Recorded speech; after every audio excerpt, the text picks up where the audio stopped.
Hola, ¿qué tal? Muy buenas y bienvenidos a un nuevo vídeo relacionado con Python. Vamos a verlo muy rápidamente porque vamos a hablar breve, a modo de introducción, de lo que es una variable en Python. En Python las variables se crean cuando se le asigna un valor.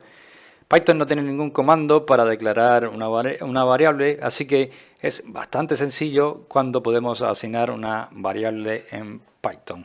Entonces abrimos nuestra consola y vamos a escribir nuestra primera variable, pero es solamente a modo de introducción para que veas cómo se hace. A medida que se vaya desarrollando este curso, veremos con más detenimiento lo que son las variables. Por ejemplo, escribiremos una X y le vamos a asignar un número 5. Aquí ya tendremos nuestra primera variable.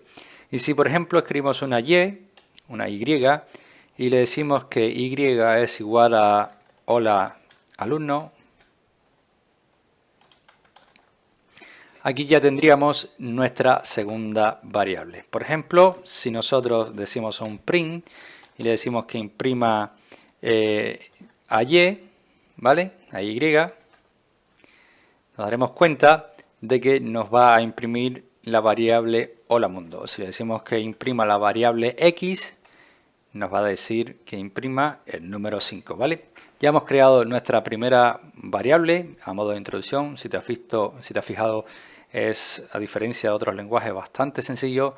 Y bueno, iremos introduciéndonos a medida que va desarrollándose este curso en profundidad en todo lo que son, ya les he dicho, las cadenas de texto, las variables, las listas, las tuplas, y lo iremos viendo con ejemplos, ¿vale? Pues nada, espero que el vídeo te haya gustado. Yo te invito a que sigas este canal, a que si conoces a personas que quieren aprender Python, que se suscriban, que compartas estos vídeos para que llegue a más personas. Y por supuesto nos vemos en siguientes vídeos.